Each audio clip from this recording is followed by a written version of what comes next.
তালিকাতে রয়েছে। এই ছিল এখনকার মতো সূচক এবং লেনদেনের সার্বিক চিত্র।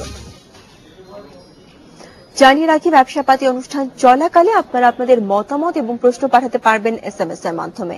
আর SMS পাঠাতে BIZO লিখে স্পেস দিন, এরপর আপনার নাম লিখে মতামত এবং প্রশ্ন পাঠিয়ে দিন 16232 নম্বরে যে কোনো মোবাইল অপারেটর থেকে। পুঁজিবাজারের সামগ্রিক বিষয় নিয়ে আলোচনার জন্য আজ আমাদের স্টুডিওতে উপস্থিত রয়েছেন ICMAB সাবেক সভাপতি মোহাম্মদ সেলিম। কথা বলছি তার সাথে। জনাব সেলিম, আপনাকে স্বাগত আমাদের অনুষ্ঠানে। কেমন আছেন? ভালো আছি, আপনাকে ধন্যবাদ। শুরুতে জানতে চাইবো যে এই মুহূর্তে আমরা জানি পুঁজিবাজারের জন্য সবচেয়ে পজিটিভ সাইন হচ্ছে ফিনান্সিয়াল রিপোর্টিং কাউন্সিল, যেটা কিছুদিন আগে আমরা জানি যে গঠনের অনুমোদন হয়েছে এবং তারও আগে ফিনান্সিয়াল রিপোর্টিং অ্যাক্টের অনুমোদন হয়েছে। কিন্তু ফিনান্সিয়াল রিপোর্টিং অ্যাক্টটা আমরা দেখতে পাচ্ছি যে অনেক আগে এটার নিয়ে আমাদের কথা থাকলেও অনেক লেন্দি প্রসেস ছিল। সেই তুলনায় যেহেতু কিছুদিন আগে ফিনান্সিয়াল রিপোর্টিং কাউন্সিলটা গঠন করা হয়েছে, এর মাধ্যমে ফিনান্সিয়াল রিপোর্টিং অ্যাক্টের কাজ কতটুকু সহজতর হবে বলে আপনার মনে হচ্ছে? Thank you. আপনারা জানেন যে এটা একটা দীর্ঘ প্রক্রিয়া ছিল, যে 2008-এ ফাইন্যান্সিয়াল রিপোর্টিং অধ্যাদেশ তৈরি হয়েছিল। তারপর গণতান্ত্রিক সরকার আসার পর বিভিন্ন চড়াই উতরাই পেরিয়ে সর্বশেষ 9 সেপ্টেম্বর আমাদের মাননীয় পার্লামেন্টে প্রধানমন্ত্রীর নেতৃত্বে আমাদের এই বহু আকাঙ্ক্ষিত ফাইন্যান্সিয়াল রিপোর্টিং অ্যাক্ট 2015 মানে অনুমোদন হয়েছে। এবং এটা জাস্ট পার্লামেন্টে এখন যেটা সর্বশেষ যেটা অগ্রগতি, সেটা হলো এটা একটা বিল আকারে অনুমোদিত হয়েছে। সুতরাং এটাকে এখন আপনাকে ইমপ্লিমেন্টেশনে যেতে হবে, ম্যাটেরিয়ালাইজ করতে হবে for the interest of the investor. Financial reporting act, আমি জানতে চাচ্ছি যে কাউন্সিলটার গঠন অবস্থা। সেটা আমি বলতেছি যে আপনার অ্যাক্টের আওতায় হলো যে কাউন্সিলটা প্রথম তৈরি করতে হবে এবং সেখানে আপনার 12 সদস্য বিশিষ্ট একটা কাউন্সিল হবে। এবং এটা গভর্নমেন্টের এখন মানে প্রক্রিয়াধীন আছে যে প্রথমে একজন চেয়ারম্যানকে আপনার নিয়োগ দিতে হবে। তো সিলেকশন প্রসেসটা কেমন হচ্ছে? এটা হলো যে আপনার এখন গভর্নমেন্ট যে উদ্যোগটা নেবে সেটা হলো যে এখানে 3 সদস্য বিশিষ্ট একটা কমিটি করা হয়েছে, মানে চেয়ারম্যান অ্যাপয়েন্টমেন্ট দেওয়ার জন্য। এবং এখানে আমাদের যে সিএজি মহোদয় আছেন, উনি থাকবেন এই কমিটির আহ্বায়ক। এবং আপনার ফাইন্যান্সের যিনি সেক্রেটারি উনি থাকবেন, এবং আপনার পাবলিক সার্ভিস কমিশনের একজন সদস্য থাকবেন। সো এই 3 সদস্য বিশিষ্ট কমিটি আপনার একজন যোগ্য কাউন্সিলর মানে একজন যোগ্য চেয়ারম্যান প্রথম নিয়োগ করবেন। সেই চেয়ারম্যানের নিয়োগটা হলো ফার্স্ট স্টেপ। যখনই চেয়ারম্যানকে নিয়োগ করা হবে এবং সেই চেয়ারম্যান হবেন মানে CEO of this financial reporting council. কাউন্সিলটা কিন্তু এখনো তৈরি করা হয়নি, জাস্ট একটা কাঠামো তৈরি করা হয়েছে যেখানে 12 সদস্য বিশিষ্ট একটা কাউন্সিল হবে, যেখানে আপনার চেয়ারম্যান থাকবেন সিইও হিসাবে, এবং ministry of finance, ministry of commerce, plus আপনার এনবিআর, প্লাস বাংলাদেশ ব্যাংক, তারপর ঢাকা বিশ্ববিদ্যালয়ের একজন প্রতিনিধি, ICMAB-র সভাপতি, ICAB-র সভাপতি, তারপরে একজন যে এক্সিকিউটিভ যে ডাইরেক্টর থাকবেন তিনিও থাকবেন এই কমিটির একজন সদস্য, এবং সিএজির একজন প্রতিনিধি থাকবেন। সুতরাং এটা হলো যে কাঠামো। সুতরাং যে আপনার যে প্রশ্ন সেটা হলো এখন সরকারকে দ্রুত উদ্যোগ নিতে হবে এটা বাস্তবায়নের জন্য। প্রথমে একজন চেয়ারম্যান নিয়োগ করা এবং তারপরে এক্সিকিউটিভ লেভেলের লোক নিয়োগ করতে হবে, মানে আপনার এক্সিকিউটিভ ডাইরেক্টর যারা আছেন আর কি, নির্বাহী পরিচালক, এবং তাদেরও যোগ্যতা কিছু নির্ধারণ করা হয়েছে। সুতরাং চেয়ারম্যান নিয়োগ করার পরে দেন দ্য আদার ফর্মালিটিস। আমি আরেকটা বিষয় জানতে চাইবো, সেখানে কি ডিএসসি এবং বিএসসির কোনো হস্তক্ষেপ বা কোনো সম্পৃক্ততা থাকবে কিনা? ডিএসসি এবং সিএসসি সরাসরি থাকবে না, তবে সিকিউরিটি এক্সচেঞ্জ কমিশনের একজন প্রতিনিধি, জি সিকিউরিটি এক্সচেঞ্জ কমিশনের একজন কমিশনার ওই কাউন্সিলের একজন সদস্য হিসেবে থাকবেন। সুতরাং যেহেতু রেগুলেটর হলো বিএসসি, সুতরাং তাদের একটা এখানে মুখ্য ভূমিকা অবশ্যই থাকবে। আচ্ছা, আরেকটি বিষয় সেটা হচ্ছে ফিনান্সিয়াল রিপোর্টিং কাউন্সিল, এটার বিধিমালা কি আপনারা এখনো প্রস্তুত হয়েছে? এইটাই মানে প্রথম ফার্স্ট স্টেপ হলো যে আপনাকে কাউন্সিলটাকে মানে অপারেশন করা। কাউন্সিলটা যখন হবে এবং যখন আপনার এখানে যে বিভিন্ন লোকবল নিয়োগ করতে হবে, এই যে বিভিন্ন আপনার এক্সিকিউটিভ ডাইরেক্টর লোক নিয়োগ করতে হবে, এবং এই আপনার ফাইন্যান্সিয়াল রিপোর্টিং কাউন্সিল বা একটাকে বাস্তবায়ন করার জন্য আরো ইন্টারনাল কিছু লোকবল লাগবে। এই লোকবলগুলি যখন নিয়োগ করা হবে তখনই কিন্তু আপনার বিধিতে তখন যেতে হবে। এখনো বিধিটা মানে সেই জায়গা থেকে আপনাদের এই ICMAB-র কার্যক্রমটা একটু জানতে চাইবো যে আপনারা কি ধরনের কাজ করছেন এই কাউন্সিল গঠনের ক্ষেত্রে? আমরা সেখানে সরকারকে সবসময় সহযোগিতা যেহেতু আগেও করেছি এখনো করব, এবং যখনই চেয়ারম্যান নিয়োগ করা হবে এবং ICMAB যেহেতু এটার সাথে সরাসরি জড়িত, সুতরাং ICMAB-র যে এক্সপার্টিজ আছে এবং সরকার যদি এই ধরনের কোনো কমিটিও করে যে এই ধরনের বিধিমালা তৈরি করার জন্য এবং আইনের আলোকে, সুতরাং ICMAB can contribute A lot to formulate the regulation under this act.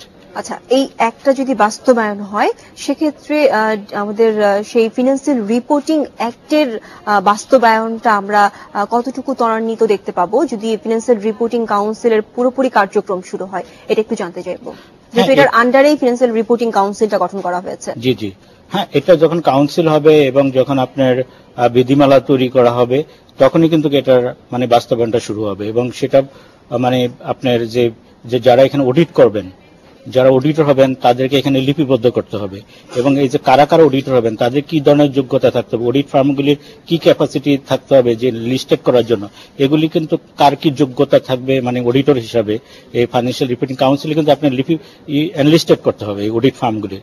সুতরাং এই যে এদের যে আপনার যে প্যারামিটারগুলি বা এদের যে মানে যে ধরনের এদের যে কেপিআই যেটা বলেন মানে এদের কি যোগ্যতা হবে এগুলি কিন্তু সব বিধিমালার ভিতরে হবে। সুতরাং এটা বিধিমালা না হওয়া পর্যন্ত, এই কাউন্সিল গঠন না হওয়া পর্যন্ত কিন্তু এটার অগ্রসরটা আমি মনে করি না যে অতটা মানে বিনিয়োগকারীদের পক্ষে যাবে। মূলত আপনাদের এই কাউন্সিলটা গঠনের আগে যে পটভূমিটা ছিল, যে কোন কোন উদ্দেশ্যকে সামনে রেখে আপনাদের এই কাউন্সিলটা গঠন করা হচ্ছে সেটা একটু সংক্ষেপে জানতে চাই। হ্যাঁ, সেটা ধরেন আপনার কাউন্সিলের মেইন উদ্দেশ্য হলো যে আপনার এই যে জনস্বার্থ সংস্থা যে সকল প্রতিষ্ঠানগুলি আছে এদের যে আর্থিক যে রিপোর্টিং, এটাকে একটা মানে আপনার স্বনিয়ন্ত্রিত একটা কাঠামোতে নিয়ে আসতে হবে। যে ফাইন্যান্সিয়াল যে রিপোর্টিং যেখানে আপনার ফাইন্যান্সিয়াল রিপোর্টিং আপনি যেটা আপনি জানেন যে is a integrated accounting report, এই রিপোর্টটা যাতে স্বচ্ছ হয়, জবাবদিহিত হয় এবং এখানে যাতে বিনিয়োগকারীদের যাতে এখানে আস্থা থাকে এবং সেটা যাতে ট্রান্সপারেন্ট হয়, অ্যাকাউন্টেবিলিটি হয়, এগুলি সবকিছু এই সকল মানে কোয়ালিটিগুলি এই মানগুলি কিন্তু আপনার অ্যাকাউন্টিং মানে রিপোর্ট মানে ফাইন্যান্সিয়াল রিপোর্টিং এর ভিতরে আসতে হবে। তারপর এই রিপোর্টিংটা কিভাবে আপনার কোয়ালিটি হবে, কারণ এখানে আপনার অডিটিং এবং যে ফাইন্যান্সিয়াল যে স্ট্যান্ডার্ড অ্যাকাউন্টিং স্ট্যান্ডার্ড এই স্ট্যান্ডার্ডগুলি কিন্তু প্রণয়ন করতে হবে এবং সেই প্রণয়ন করলে হবে না, এগুলি তদারকি করতে হবে, এগুলি বাস্তবায়ন করতে হবে, এগুলিকে মনিটর করতে হবে। এটা গেল একটা দিক। তারপরে যে প্রফেশনাল যে বডি আমরা আছি এই প্রফেশনাল বডিগুলির মান উন্নয়ন করতে হবে, এদেরকে ট্রেনিং দিতে হবে, ইন্টারন্যাশনাল স্ট্যান্ডার্ডে তাদেরকে নিয়ে আসতে হবে, প্লাস যারা অডিটর হবেন তাদের অডিট সেবা যাতে বৃদ্ধি পায়, সেই সেবার মান যাতে বৃদ্ধি পায় সেটা আনতে হবে। Plus not only the financial information, একটা অ্যাকাউন্টিং মানে আপনার ফাইন্যান্সিয়াল রিপোর্টিং এ এখানে কিন্তু আপনার ফাইন্যান্সিয়াল এবং নন ফাইন্যান্সিয়াল উভয় ধরনের কিন্তু ইনফরমেশন থাকতে হবে, যাতে মানে আপনার একটা তথ্যবহুল একটা মানে আপনার মানে ফাইন্যান্সিয়াল মানে রিপোর্টিং আপনার স্টেটমেন্ট থাকতে হবে, যেখানে বিনিয়োগকারীরা মানে মানে আপনার তাত্ত্বিক এবং আপনার যে সকল আপনার অতাত্ত্বিক এই ধরনের মানে তথ্যের মানে সমন্বয় একটা পূর্ণাঙ্গ একটা অ্যাকাউন্ট মানে আপনার ফাইন্যান্সিয়াল রিপোর্টিং থাকবে। আমি আপনার কাছে আরেকটি বিষয় জানতে চাইবো, সেটা হচ্ছে এই ফিনান্সিয়াল রিপোর্টিং অ্যাক্টের আন্ডারে এবং যেটা কাউন্সিল হচ্ছে এবং সেই কাউন্সিলের আন্ডারে যদি কোনো অডিট রিপোর্টে কোনো ভুল তথ্য আসে সেক্ষেত্রে সেটার বিচার বিশ্লেষণের ক্ষেত্রে তাদের কতটুকু ভূমিকা থাকবে এবং সেক্ষেত্রে বিএসসির কতটুকু ভূমিকা থাকবে এই বিষয়টি জানতে চাইবো। তবে তার আগে আমাকে একটি বিরতিতে যেতে হচ্ছে। Thank you very much. এই মুহূর্তে নিচে একটি বিরতির সাথে থাকবেন, ফিরছি এক্ষুনি।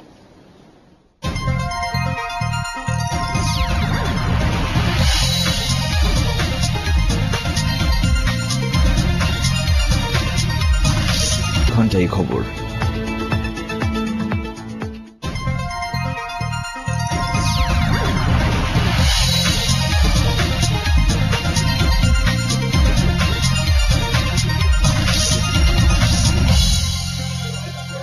স্বাগত আরো একবার বিরতির পরে, সাথে আছি শারমিন সেতু। বিরতিতে যাবার আগে আমরা আলোচনা করছিলাম আইসিএমএবির সাবেক সভাপতি মোহাম্মদ সেলিমের সাথে।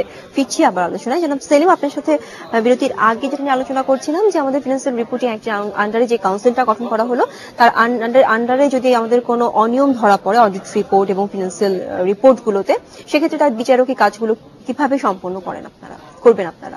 আপনি জানেন যে ফাইন্যান্সিয়াল রিপোর্টিং যে কাউন্সিল বা অ্যাক্ট, এটার আলোকে কিন্তু আরো 4টা কমিটি তৈরি করা হবে।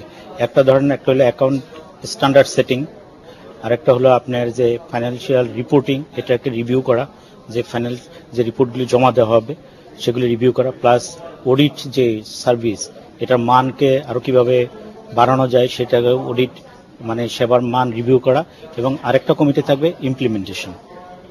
ইমপ্লিমেন্টেশন যে কমিটিটা থাকবে তারই দায়িত্ব থাকবে আপনার এই ধরনের যদি কোনো অনিয়ম হয়, এই ধরনের যদি কোনো ম্যানিপুলেশন হয় এবং বিনিয়োগকারী থেকে যদি প্রতারণা করা হয় কোনো অডিট রিপোর্টের মাধ্যমে, তখন এটাকে বিচারিক ব্যবস্থা নিয়ে আসা। এবং বর্তমানে যে আপনার যে অ্যাক্টে যে বিধানটা আছে সেটা হলো যদি এই ধরনের কোনো যদি অনিয়ম ধরা পড়ে, কোনো ম্যানিপুলেশন ধরা পড়ে, তাহলে আপনার সর্বোচ্চ 5 বছর জরিমানা হবে এবং অথবা 5 লাখ টাকা জরিমানা অথবা উভয় হইতে পারে। সুতরাং কিন্তু ফাইন্যান্সিয়াল রিপোর্টিং যে অ্যাক্ট, এটা কিন্তু শুধু এটা কি বিধিমালার মধ্যে এই না, এটা অ্যাক্টের ভিতরে আছে। আচ্ছা আচ্ছা, অ্যাক্টের ভিতরে অলরেডি এটা আছে। তো বিধিমালার ভিতরে আসবে যে অনিয়মগুলি কি হতে পারে, ম্যানিপুলেশন কাকে বলবো আমরা, কোন কোন ক্ষেত্রে তথ্যের আপনার ইনকমপ্লিট তথ্য দেওয়া হয়েছে।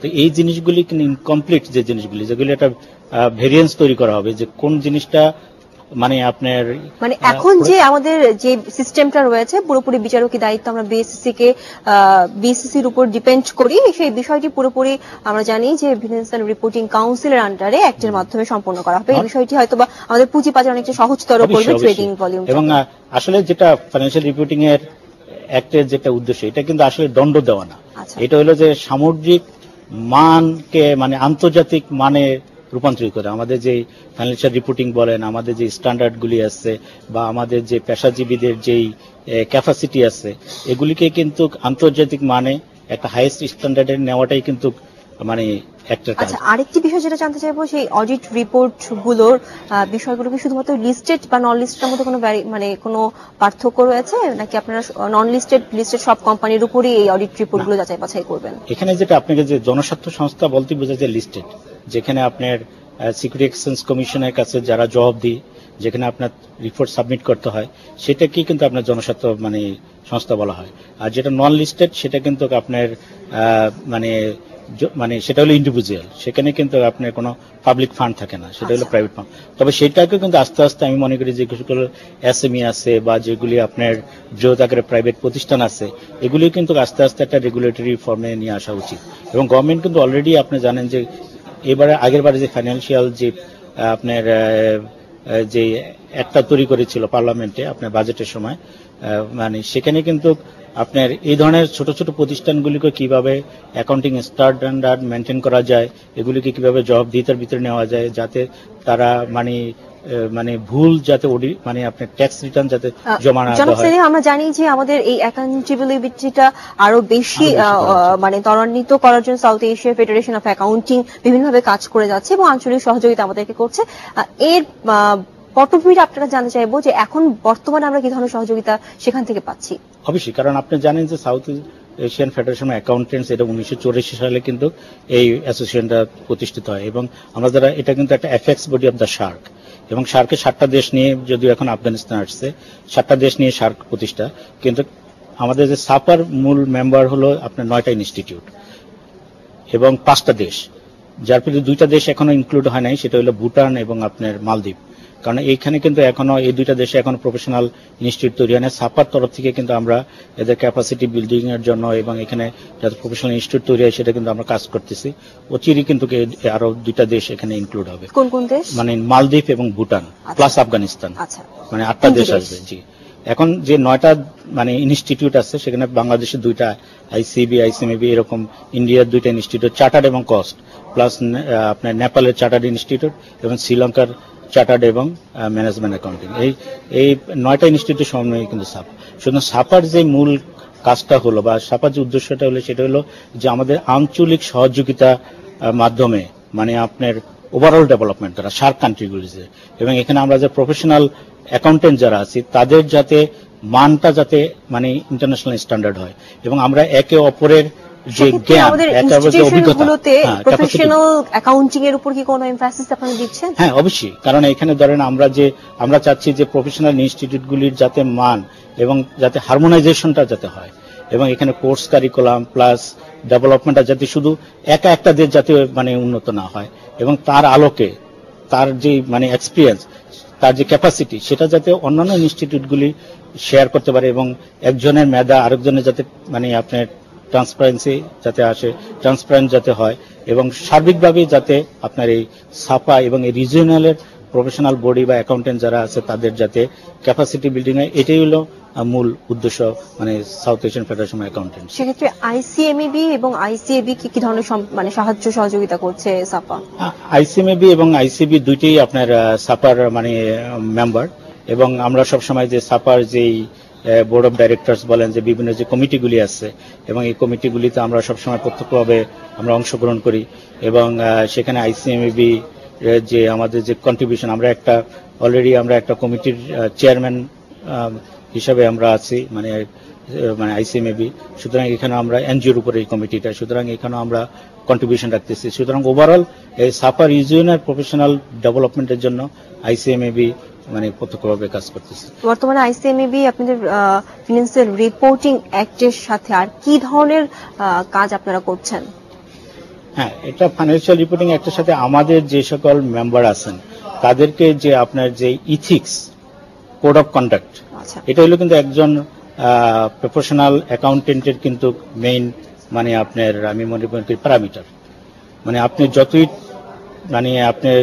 যতই আপনার কোয়ালিটি হাই হোক না কেন, আপনার ভিতরে যদি সেই ইথিক্স যদি না থাকে, আপনার ভিতরে যদি ইন্টিগ্রিটি না থাকে, আপনার ভিতরে যদি সততা না থাকে, আপনার ভিতরে যদি দায়বদ্ধতা না থাকে, তাহলে you are not a professional accountant. এটা কিন্তু মেইন প্যারামিটার। এবং যাতে আমি যদি সৎ থাকি এবং আমি যদি ট্রান্সপারেন্ট থাকি, তাহলে আমি যে রিপোর্টটা তৈরি করব সেই রিপোর্টটাও ট্রান্সপারেন্ট হবে, এবং সেখানে যদি আমার ভিতরে কোনো ঝুঁকিও আসে, কোনো চ্যালেঞ্জও আসে, প্রফেশনাল অ্যাকাউন্টেন্ট হিসেবে সেই চ্যালেঞ্জটা আমাকে নিতে হবে। আপনাদের মূল লক্ষ্যটা কি? আমি খুব সংক্ষেপে জানতে চাইবো আপনাদের কাছে। আইসিএমএবির মূল লক্ষ্য হলো, এখানে আপনি জানেন যে গভর্নমেন্ট সদ্য আপনার যে সপ্তম যে পঞ্চবার্ষিক যে পরিকল্পনা এবং সে 2020-এ যে পরিকল্পনা বাস্তবায়ন হবে, সেটার সাথে কিন্তু আইসিএমএবির যে পরিকল্পনা, এখানে কিন্তু আমাদের টাই আপ করতে, কারণ আমরা সরকারের একটা অংশ। এবং এখানে আপনি এক নম্বরে দেখবেন যে আপনার যে সপ্তম পঞ্চম যে বার্ষিক পরিকল্পনা যেটা নেওয়া হয়েছে, সেখানে এক নম্বরে হলো যে তথ্য ও প্রযুক্তিগতভাবে দক্ষ মানব সম্পদ উৎপাদন করা।